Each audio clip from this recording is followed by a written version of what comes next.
I want you to picture something for a second. You're sitting at your desk, it's Tuesday afternoon, your phone buzzes, it's your bank. Overdraft warning. Again, you know exactly what happened.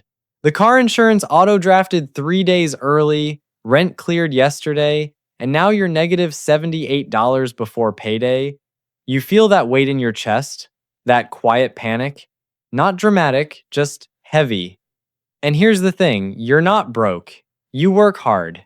You pay your bills. You're responsible.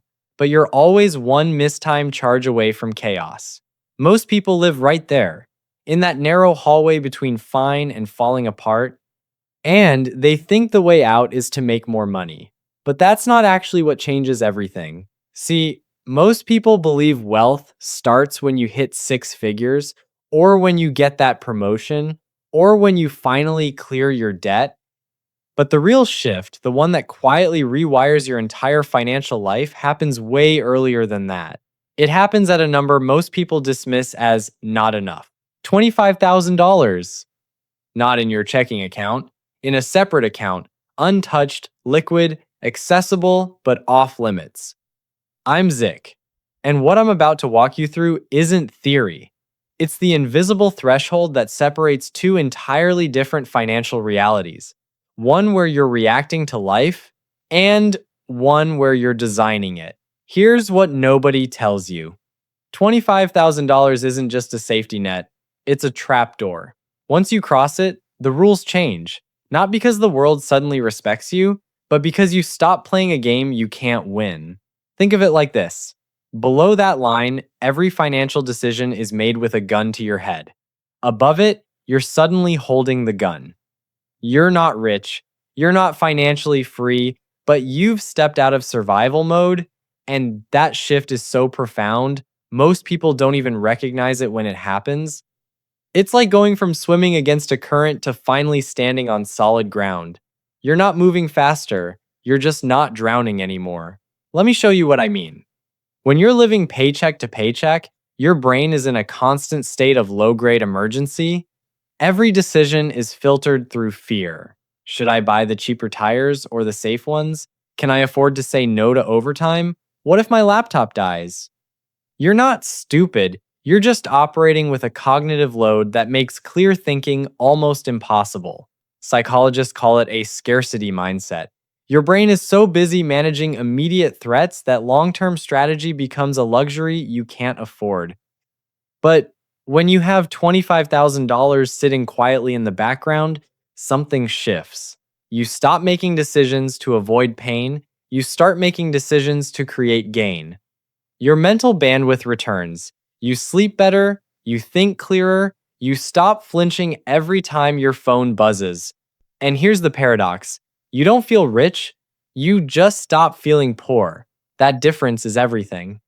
Now, let's talk about what this actually looks like in numbers. Let's say you manage to save $500 a month. Not easy, but possible if you're intentional. At that rate, you'll hit $25,000 in just over 4 years. 4 years sounds long, but think about where you were 4 years ago. That time passed anyway. And here's where it gets interesting. Once you hit that threshold, you're no longer just saving, you're investing. Because now you can take calculated risks without risking your stability. Let's say you take 10,000 of that 25 and put it into a low-cost index fund. Average annual return over time? About 10%. That 10,000 becomes 11,000 in year 1, 12,100 in year 2, 13,310 in year 3. You didn't work harder. You didn't get lucky. You just let time do what time does when you're not desperate. And while that's growing, your base 25 stays intact, protecting you, giving you room to breathe. Meanwhile, someone still stuck in the paycheck to paycheck cycle is watching their savings evaporate every time life happens, because it always does. But the real transformation isn't financial, it's personal. You become a different person on the other side of this threshold. Not because you're suddenly disciplined, but because discipline finally makes sense. When you're broke, delayed gratification feels like punishment. You sacrifice now for a future that never seems to arrive.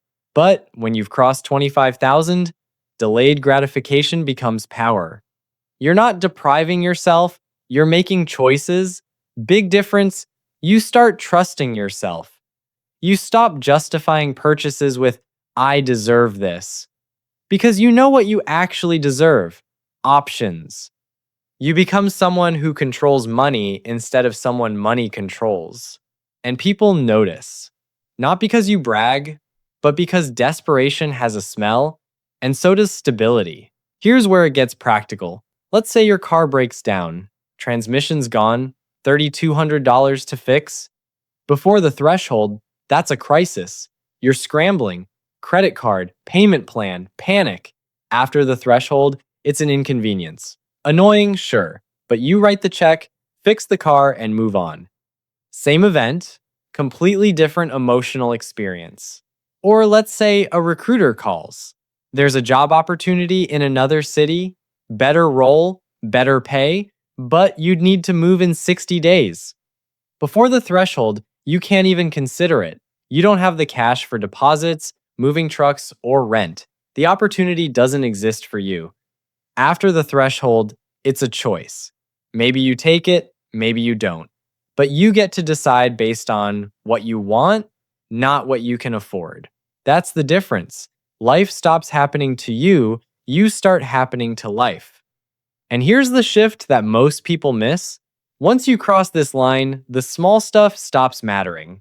You stop obsessing over whether you should buy the name brand cereal or the generic. You stop feeling guilty about a $15 lunch, not because you're wasteful, but because you realize those decisions don't move the needle. What moves the needle are the big three: housing, transportation, career. Let's take housing.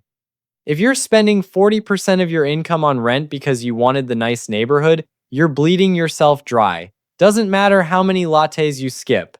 But if you're spending 25% on housing, even if the place is less sexy, you just freed up 15% of your income.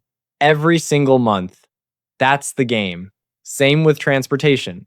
A $30,000 car with a $500 monthly payment versus a $12,000 reliable used car you own outright, that's $6,000 a year. For 10 years, that's $60,000. $60,000. Not from skipping coffee, from making one smart decision about a depreciating asset. Math is boring, but the freedom it buys is not. And then there's your job.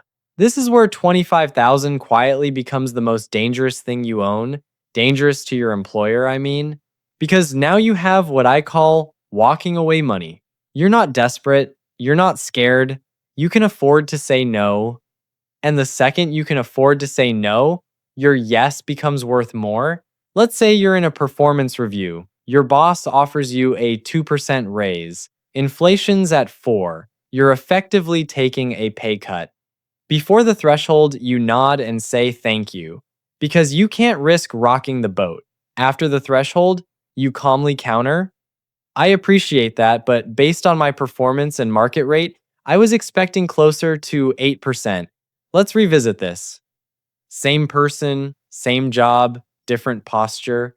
And here's the thing, they can feel it. Confidence isn't loud, it's quiet, it's in your voice, your pace, the fact that you're not flinching. Sometimes they say yes, sometimes they don't, but either way, you're no longer negotiating from fear, you're negotiating from strength. And if they say no and the situation's bad enough, you can leave. Not impulsively, not desperately, but strategically, because you've got $25,000 in 4 months to find something better. That's power. But here's where people screw it up. They hit 25,000 and they think they've won. So they celebrate. New car, vacation, upgrade the apartment, and just like that, they're back to 18,000, then 12, then 0, because they treated the milestone like a finish line instead of a starting block. Listen to me. $25,000 is not a reward. It's a seed. If you plant it, it grows. If you eat it, it's gone.